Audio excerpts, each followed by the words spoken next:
Hello, friends. Welcome once again to another edition of the Panel Jumper LITE. My name is Ben Laurance. With me, as always, is the Panel Jumper himself, my friend, Mr. Cole Hornaday.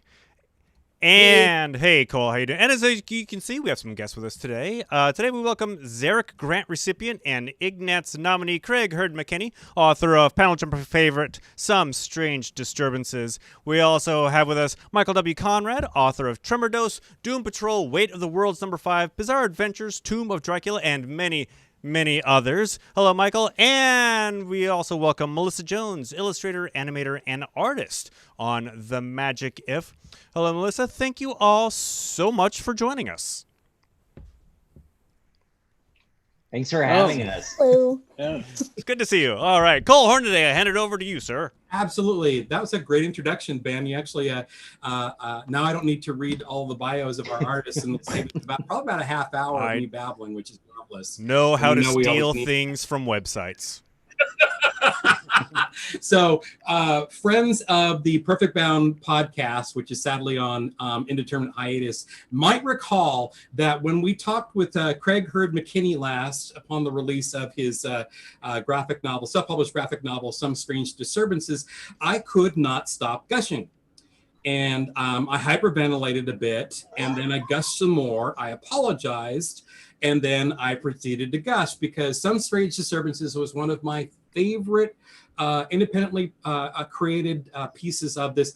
Craig, was it last year or was it the year before last? It was 2 years ago. It was 2 years ago. Okay, Thank you. Since then, Craig has successfully kickstarted book 2, which is called Some Strange Disturbances 2, Lunchroom Under the Arch, which is forthcoming in, you said, October? October. Right, but this discussion today, we're going to talk with obviously the author and 2 artists contributing to Some Strange Disturbances, A Cold Winter's Eve, which I checked in with you in is, for all intents and purposes, an anthology. How does this working? Tell us a little bit about it. So I reached out to 6 different artists, Michael and Melisa included, to see if they would be interested in telling short ghost stories. There is a longstanding Victorian tradition that families told like ghastly, ghoulish, spooky stories on Christmas Eve. And so I thought, well, what would it look like if that's something that we did in the Some Strange Disturbances universe?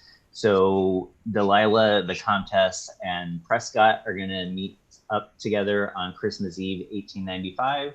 And they will tell each other the stories that all of our artists create. And hey, Craig, for those not familiar with this particular oeuvre of yours, give us a little bit of a backdrop of what Strange Disturbance is about. Tell us about our protagonists in the stories. Sure. So I was a student of Victorian literature for my undergrad and into my master's degree, and that world has always held my attention, but especially things like the Brontes and their like gothic mad women in the attic. I knew you were going to do that. That's another book of mine. So Victoriana is something that has always held my attention, and just it's something super interesting to me. And so after the 2016 election, I really went into overdrive. Like, I hadn't written in a long time. I had gone away from comics to go back to school and raise a kid, and went through a job transition. And so I just really found that inkling to get going again. And so it's set in 1895 London. 2 of the characters are American, one of which is Prescott. He's an American psychic who also is a closeted gay man.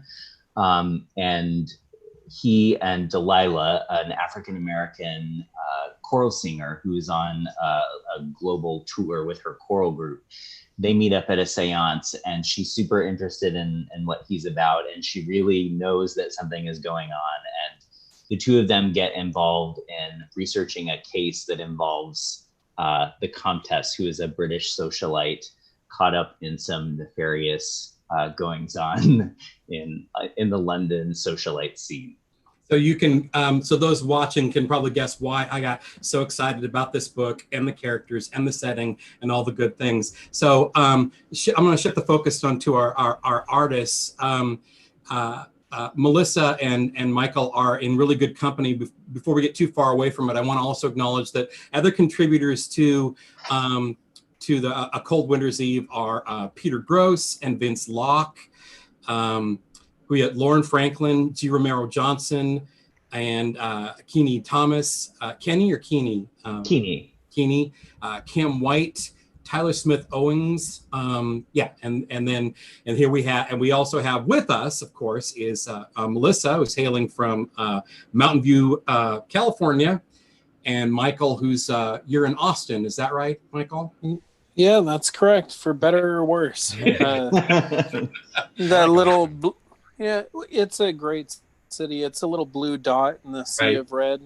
No, I have several really close friends who reside there. I'm not going to drop their names now, but they expel a lot of carbon dioxide rather, trying to convince me that I need to come there and live with them. So, but they've never lived with me, and I don't want to burden them with that, and I don't think what they're asking.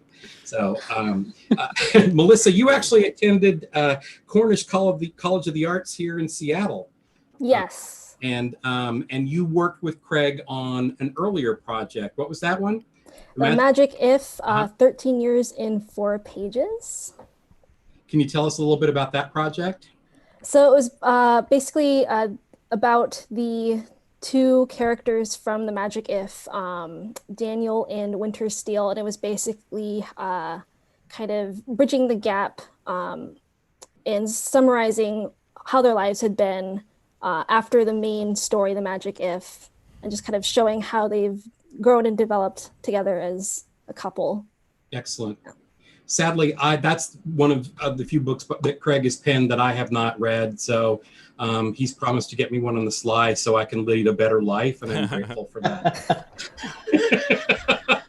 and Michael, what we didn't cover in your bio blurb is you worked in the mental health care industry for a while. Is that correct?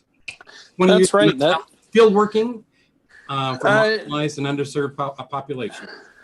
Is that right? Yeah, I no longer do it. I did it for 20 years, which means I started when I was a child because I'm clearly still quite young and vibrant. Yeah, that's the first thing I thought when I saw you is, my goodness, that man.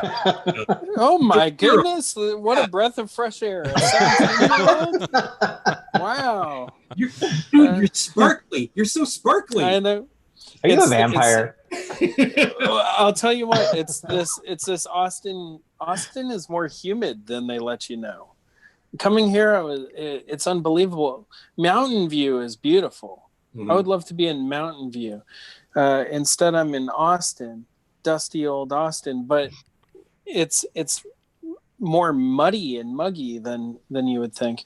Well, anyway, we should do a Kickstarter for an artist exchange program between Mountain View and Austin. Yeah, let me be in Mountain View. I used to live in the North Bay. It's a beautiful area. I got priced out. Anyway, I worked for 20 years in the mental health industry. I worked both micro and macro, so that means I was working directly with a variety of populations as well as working in kind of like an umbrella capacity, doing things like grant writing and being the director of services for group homes for adults on the autism spectrum, people with traumatic brain injury, things of that nature. So it's been kind of like a defining element of my life, and it's been something that has kind of seeped into everything that I do, both in the visual arts and written stuff that I do. I'm very much affected by my time spent there. Similarly, like somebody will come back from war and have certain scars and certain virtues to show for their time spent overseas, typically.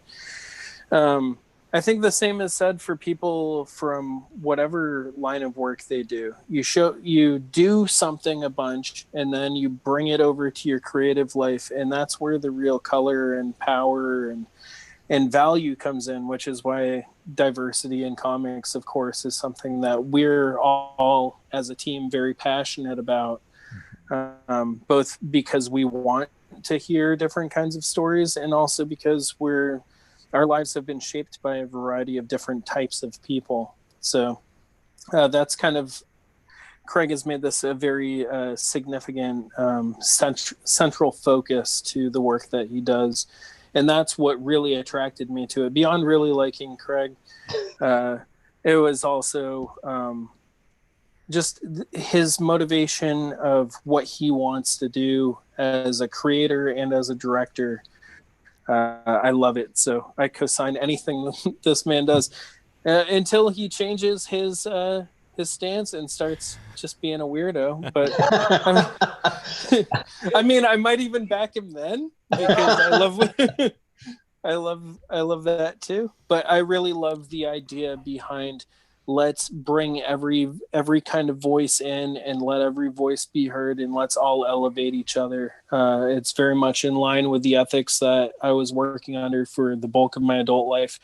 And now it's the thing that I carry on into my creative life. So it's really an honor and a privilege to be part of this project. And Melisa, this is the second project you worked with Craig on, correct? Yes. And so since getting out of Cornish, since getting your own creative feet underneath you and finding other collaborators, what's working with Craig been like for you? Really great. You can pretend he's not here when you answer the question. I was like, should I be here? Is this my life? What's going on? Yeah, if we can pretend he's not here, then it's like, hey man, I'm sure. Everybody, I'll block out your part of the screen. yeah, everybody put your hand up on the Craig square. Yeah, so he was the first person to ever contact me about like illustrating for comics. So it was a really good experience for me to kind of get my feet wet in that area, because my final senior project was a comic, but it was by me, and so this was kind of like another exercise for me to get into that area. Did you see? I looked through your senior project on your website, and I just assumed that was what your creative goals were, career goals would be to draw comics. But is that not entirely the case? I like doing a lot of different things. So I like doing comics. I grew up reading comics, mostly like Japanese comics, manga, and like some like superhero stuff. Mm-hmm.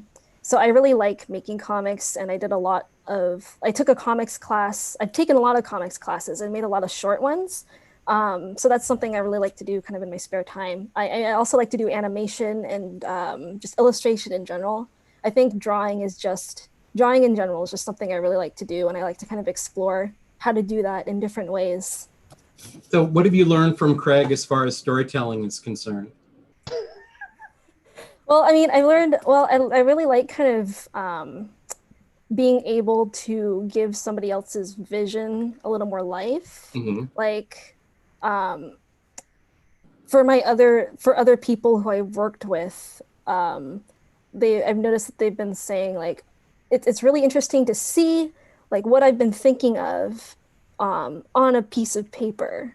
And I think it's really interesting how somebody can take your interpretation of something and expand on it and make it look more lively. So I think, yeah, in terms of working with Craig and working with other people on, design and comics, it's just, it's really great to be able to give somebody's vision more life. Yeah. It's the joy of collaboration. Mm-hmm. Yeah. I frequently ask, particularly writers when we have them on the podcast, what their collaborative process is, because Ben and I are theater kids, and what we do with the podcast, with the web series, that's all, especially with the Panel Jumper web series, that's all our theater friends from here in Seattle who give of their time joyfully, graciously, and we are grateful for that. But we don't think twice about going into the collaborative process and saying yes. I don't know if you're familiar with improv, but in improv, the phrase you hold in your heart when you're working with another person in that raw moment on stage is yes and. And it always kind of surprises me that other creative fields don't nurture that process. And I'm getting the notion that Craig does, which is probably why his work is so from the outset is so lovely and so uplifting. I want to throw one more question at Michael and then go back to you, Craig. I don't want to leave you out, but so Michael, it looks like upon making your foray into your calling in comics, you are kind of like you are a talent juggler. You write and you draw and you touch on a lot of different areas. Craig, you held up some of his books earlier, right? That's right. So I'm not familiar with this work. Can you tell us a little bit about the projects that you have going on right now? The Strange Disappearance of Robert Lau. Yeah, I appreciate you bringing that up. I think that we all it's really flattering for you to say like, oh, you touch on a lot of different things, and I think everyone does, and some people are just less showy about it. Some people are really good in the kitchen or really good at like mixing up drinks or just do quietly really inventive, beautiful things that don't create a product. My partner, Becky Cloonan, world famous legend of comics. She showed me my star chart the other day, and it was like, oh, everything's like everything about me is so extroverted in certain ways, and those ways kind of show up in the fact that the things that I like to create are really noisy. I played music for a long time while I was working in the mental health field, and now I make my own comics that I write and draw and I sell on my own website, mysteryschool.bigcartel.com, which me and my partner both sell a variety of things on. But it's an opportunity for me to do things and to say things and to explore ideas without the filter of a partnership going on. If I write and draw something, it's an opportunity for me to just kind of explode and do things that I don't think are appropriate to share creative ownership with. And there's a real beauty and virtue to that insularity of that moment. And I think that it shows up in those comics. But as much as I love doing that, I love doing collaborative stuff like what we're doing with this Kickstarter. This is playing in a band. That's playing in a band. That's feeling everyone's communal energy coming in, and we're going to rock. When I create something on my own, that's like my funny little solo project that some people may prefer, but I think like really I'm at my best when I'm collaborating with other brilliant people like the guests that we have here today. Yeah. Go talk to Craig. He's got such a beautiful voice. I'm a rambler. No, I was just gonna say one of the things that I really appreciated is at the beginning of our quarantine pandemic stuff, Michael was just very clear on social media, like, hey, I don't know where this project's going, but I'm diving in and I'm gonna get started and I'm just gonna make a comic. And it was such a huge light and motivator to just know that somebody else was there and saying, F it, I'm just gonna do it. And like that, so I just want to acknowledge that was incredibly helpful to have you being so open about like jumping in on your projects and just doing it, because I needed to hear somebody else say that. So it's been a nice motivator for me to get back to writing as well. What a beautiful thing to hear, guys. Has anyone ever cried on the show before? There's always a first. Actually, I do it all the time, but my glasses are real reflective, so you don't see it, and I'm not persnickety, and I'm not being sarcastic. I do. We do have a couple questions coming in from the chat. I can interject. Yeah. Well, I do want to talk about a Cold Winter's Eve. Can I throw one more question at Craig, and then we get some questions from the gallery? Ben? Absolutely. Okay, so Craig, A Cold Winter's Eve is ghost stories at Christmas time. That's weird to us in the 21st century, but it wasn't weird to people in centuries before. Why was that? They just were really into ghastly stuff. I mean, you had kids in the factories. You had people with black lung from brushing out the fireplaces. This was I mean, what else did they have? They didn't have their tablets and their cell phones. They had to entertain themselves.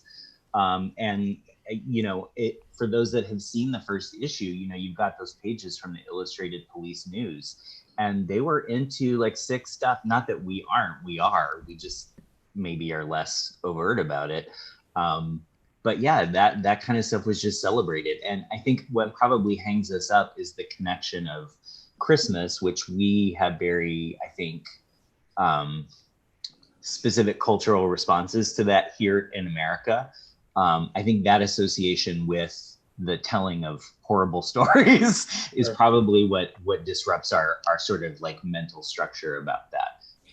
But it was a celebrated thing, and everyone did it.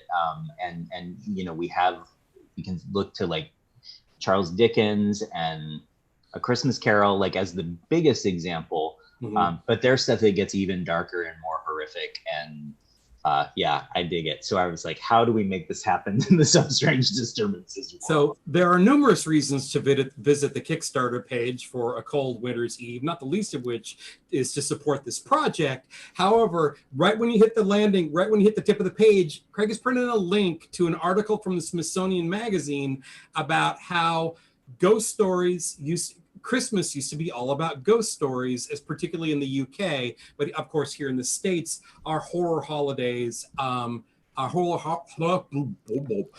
holiday is Halloween. That's the name of my next anthology. With the spittle and everything. That's awesome. It's just like that. It's the onomatopoeia that you just created. I saw them play at Bumbershoot in '92. Their first album was the best one.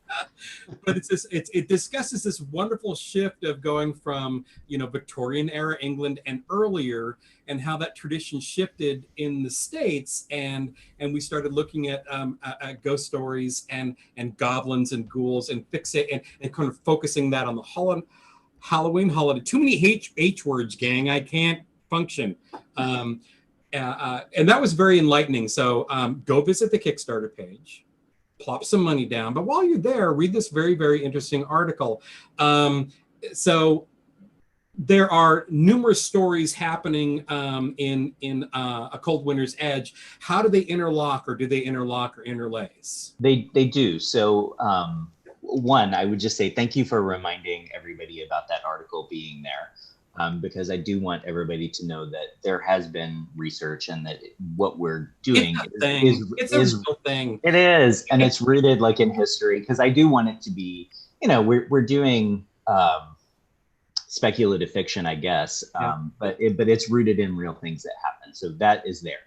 The second thing is, so the frame story is, like I said before, Prescott, the Comtesse, and Delilah coming together on Christmas Eve.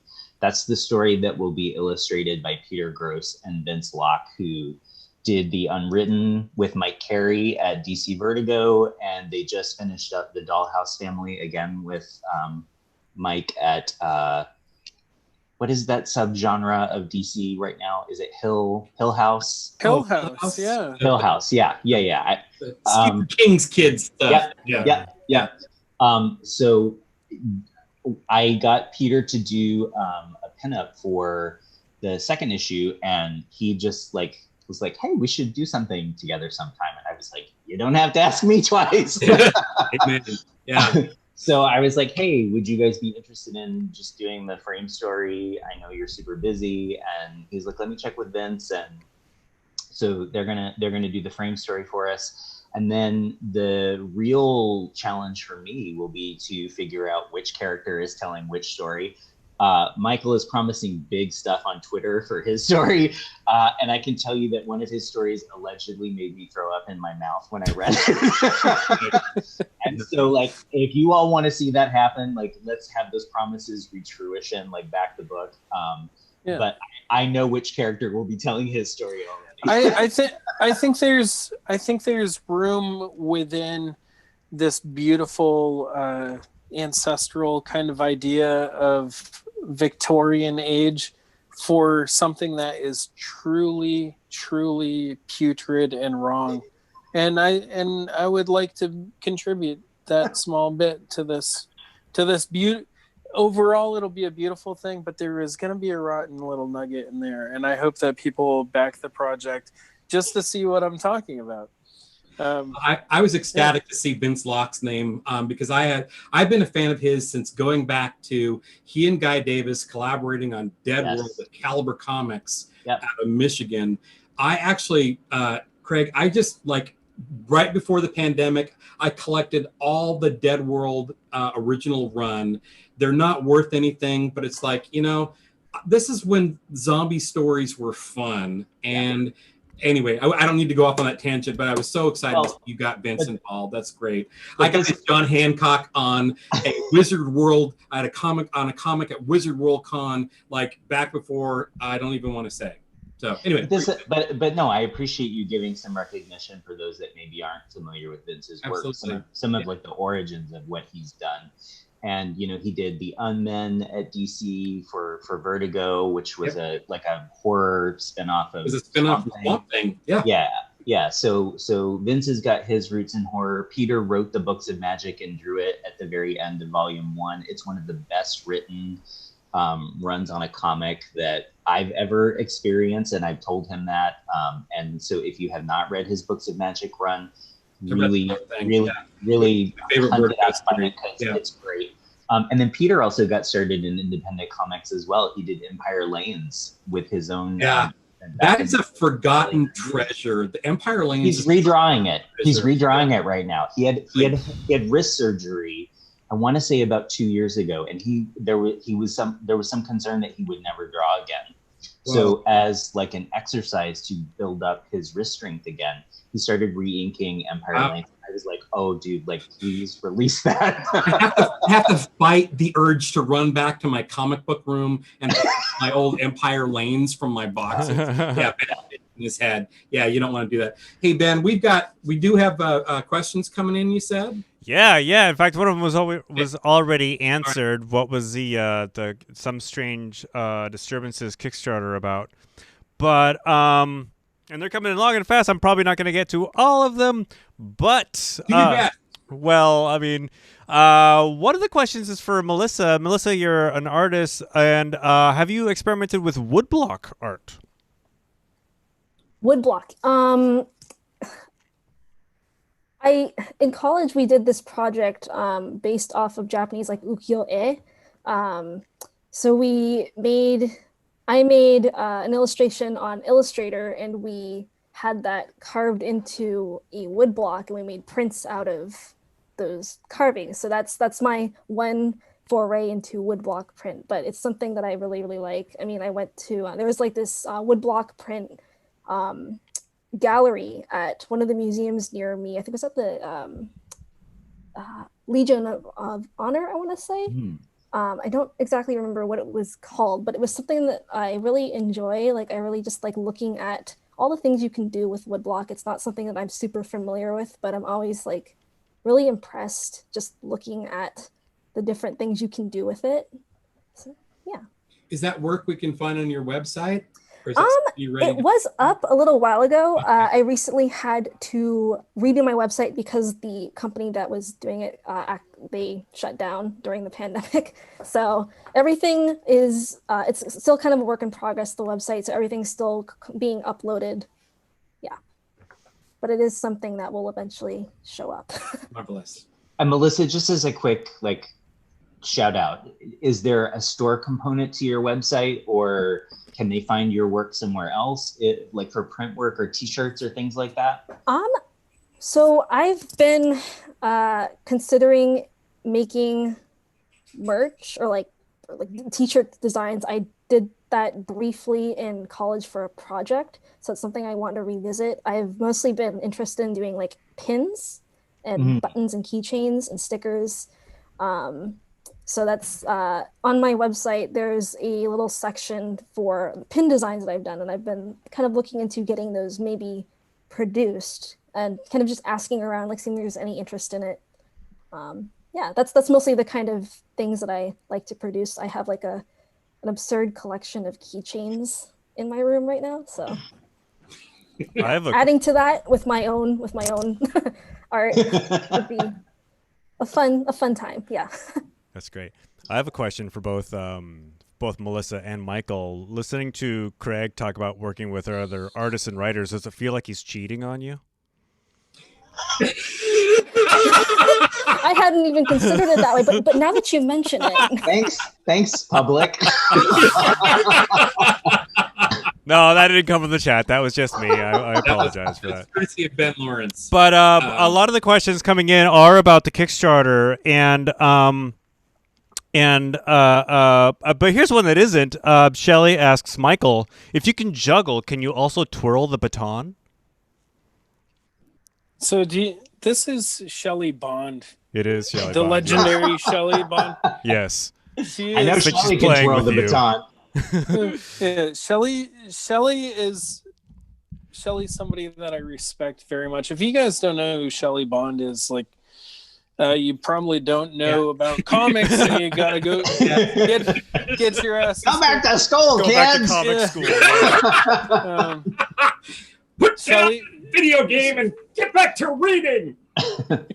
Shelley is a dear friend, and I'll call her a mentor, but really she's a great friend, and she just had a successful Kickstarter, and we spoke during her Kickstarter, and she was very open about like the anxiety of running a Kickstarter. I've never run a Kickstarter, and I've said to her, I'm thinking about doing one. Part of this one with Craig, and she was like, yeah, watch what happens. And sure enough, Craig is so on point with tracking things, and he's got us all feeling good, and like we're all kind of on the same page. But if I was behind the wheel of this thing, I would be screaming and crying and carrying on. But light a candle for me. we are. He's such a great leader, but we are a group of people who are working toward a common goal. Mm-hmm.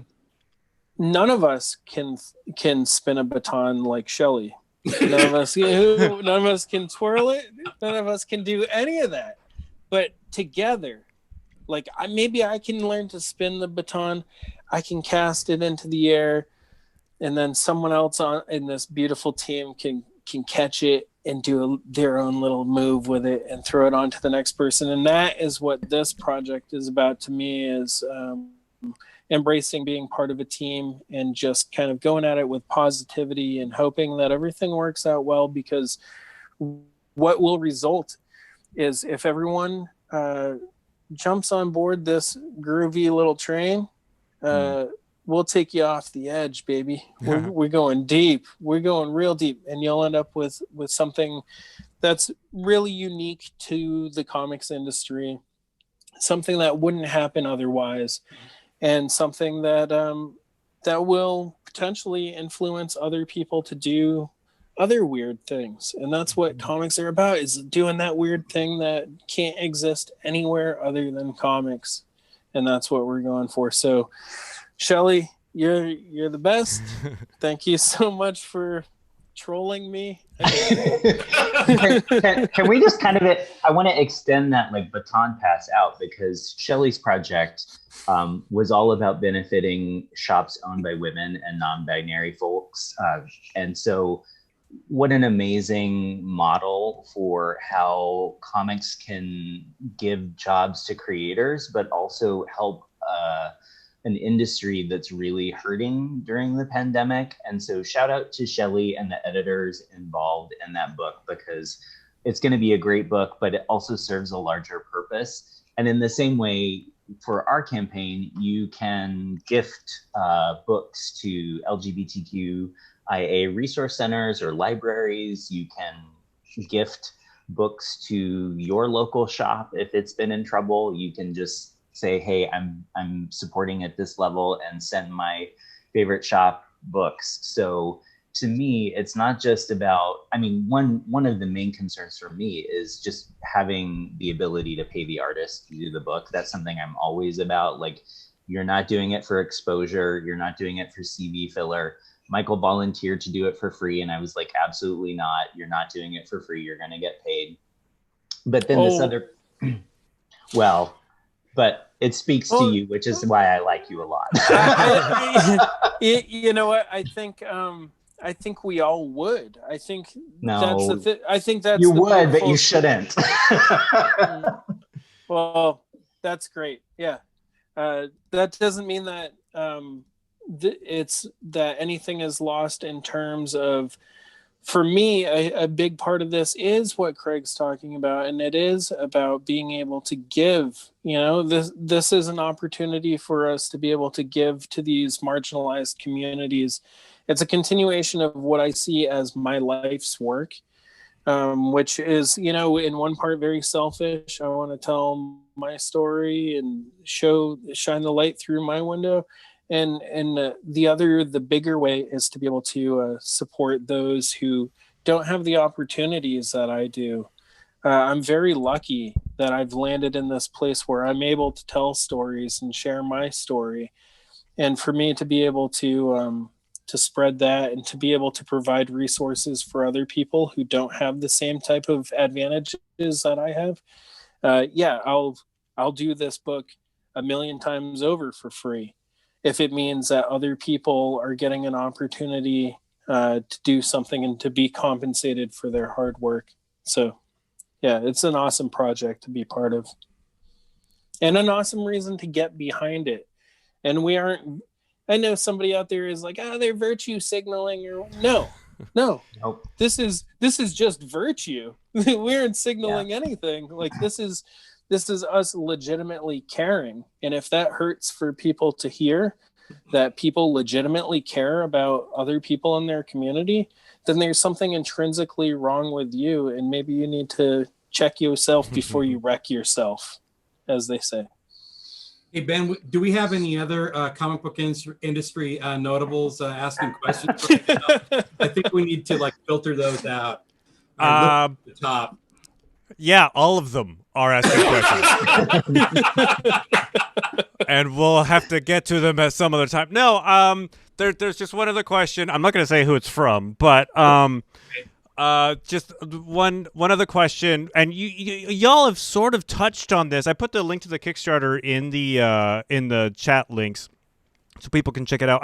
Before I get to the question, I can't imagine the stress that comes and the work with having to run a Kickstarter. I supported Carl Kiesel's Impossible Jones Kickstarter, and the amount of work that he puts into it is just not even just working on the book, just maintaining of the Kickstarter is just it's impossible, Jones. But there's so much going on. This is the question I'm getting back to. There's so much going on via the Kickstarter. Why do people need this book on the shelves? It's to anybody. Well, I mean, I so. I'll address part of it first, and then I'll get to the question. We talked about last time I was with you guys. The Kickstarters are stressful. It makes you question every life decision you've ever made. Like, what the hell am I doing? Why am I doing this? And it happens every single time. This time I have been much better because, when you can rely on people to retweet or repost on Instagram and just kind of talk about their role in it, it does take some of that burden off of you. And we are actually doing, it's a more consistent growth this time than it has been on the previous books. I don't know if that's just that people are more familiar, that people like an anthology book and that's more appealing, if people are just starved for good content right now. But one of my worries this time is that people were just not going to be pledging because, you know, we're all uncertain as to where we're going and what's going to happen, even as soon as tomorrow. So that has not been true. We have had some repeats from previous campaigns, but like the majority of folks are new folks. So thanks to everybody that's contributed so far. And please, if you haven't, go ahead and do it. Like one of the tricks that I've learned is it's not about a small number of high dollar pledges. Like that's great if you want to be a character in a book. Like there's a tier for that. I'll write you into a book. I'm already 4 people down of who have volunteered for that. But you know, even just as much as like there's a tier where you can just donate because you want to support something. Every dollar counts. So even if it's just $1, that's helpful. So for example, if all of your followers donated $5, we would jump from our current 42% to 62%. So, you know, we are excited to have as many people contribute as possible. So there's lots of stuff there. You don't have to be into swag. You can just donate because you want to. You can donate because you like the cause. You can donate because you want to see a diverse group of artists be supported in their work. You can donate because, I say donate, I really mean pre-order. You can pre-order the book. Yes, you can pre-order the book because you know that Lord knows what the TV and movie season is going to look like coming up soon. But it's just like the folks involved in the book, I can't express how proud I am to be working with every single one of them. They all bring something different. Like Melisa has such an amazing sense of space. Like there's an architecture to her work that immediately drew me when I saw it. And also with her animation background, there's a fluidity to the characters and their movement. And it's I want to say like lyrical. It's really beautiful to look at. And Michael, man, I first came to know him as a writer with his comicsology book Tremor Dose and his issue of Doom Patrol that he did with Becky. But man, like you get into Robert Lau and I swear to God, there is a splash page in there that I immediately texted him I tweeted him and I was like, dude, I legit just threw up in my mouth. Like it will blow your mind, like honestly. And so, yeah, sorry, Ben, go ahead. I was just gonna say that's the second time you used that phrase today. Are you feeling all right? Yeah, I am. It's my presence brings that out in people. No. You too will experience it. I have to tell you though that book really tapped into one of my phobias. So it was right in my alley. So in any case, I do want to get back to the question at hand, which is why should people support it? Mm-hmm. But like, and I think part of that is just the artistic talent that's involved in the book. Like they're really good people. I don't want to work with people that are jerks or are not wanting to see like broad spectrum of stories being told. So it's just really good people trying to do work that will entertain and horrify you and say yes and yes and you know it's I mean God, you're gonna get work by Peter Gross and Vince Locke too. Jeez, like that's, man, how much better can you get than that? Well, besides these guys, of course. So Craig, where are we at right now with the Kickstarter? At this point of this recording of this show, how many more weeks do we have on the clock, on the calendar? Today marks the start of week 3. Okay, and it's 4 weeks? 4 weeks, yep. So okay. We'll end on September 30th. And dare I mention that this is a go or no go project? It's a go or no go. Right. So so make it go, people. So, which is one of the reasons why I wanted to actually pull y'all together for our Panel Jumper LITE and talk about it, because I wanted to make sure that I had an opportunity, and Ben and I had an opportunity to share with the world this project and make people aware of it. And that's kind of something Ben and I started doing with the podcast, which was making sure we shined our little light on Kickstarter projects Tiny that light. were not only, yeah.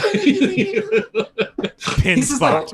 But he says laser focus, though. It's like, and there's frequently a cat chasing it, but you know how it is. Anyway, so Ben, do we have any other questions or comments? No, that about wraps it up for the chatter on the chat. I put the link to the Kickstarter in the chat. I'll put it in the description for this video. Everybody should share it far and wide. I'll be contributing to it later on tonight. So to wrap things up, if nothing else has anybody else has nothing more to say, I mean, we could be here all night, I'm sure. Totally. Giving each other crap. But before we go, I just want to make sure that everybody knows how to connect with everybody else. Melissa, you have a website where people can see your work. Where should people go to find out more about you? Yes. It's called theartistfriend.com. It's like a little thing. People used to call me that in high school. Yeah.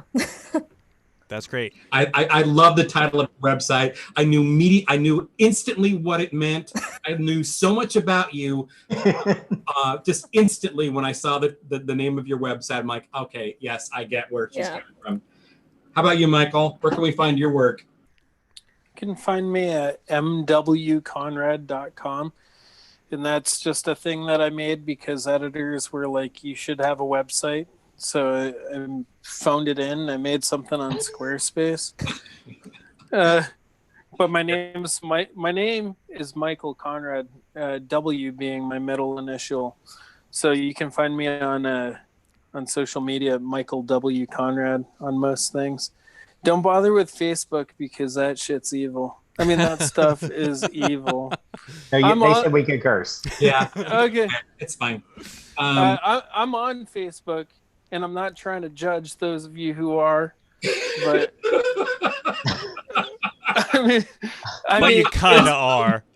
Instagram is owned by Facebook, and that's evil too. Doggone it. And Twitter, people are rude to each other. So I guess just send me some snail mail. My address is 55.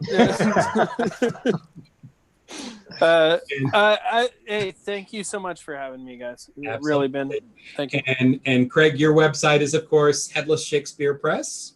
No, it's HSPcomics.com. But see, that's how I remember it because I need longer mnemonic devices. Headless Shakespeare Press, that'll stick in my head. HSP, that'll be gone. Like, wait, what? Yeah, it's my dad gave me that whole talk when I came up with Headless Shakespeare Press. He was like, nobody is gonna remember that. That is way too long. Well, guess what? I made your dad a liar. Can I show one thing before we go? I forgot to show. Absolutely. Yes. Okay.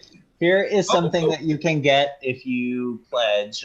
These are the Victorian paper dolls. You get all three of the main characters. This is Delilah. You only get to see one of them.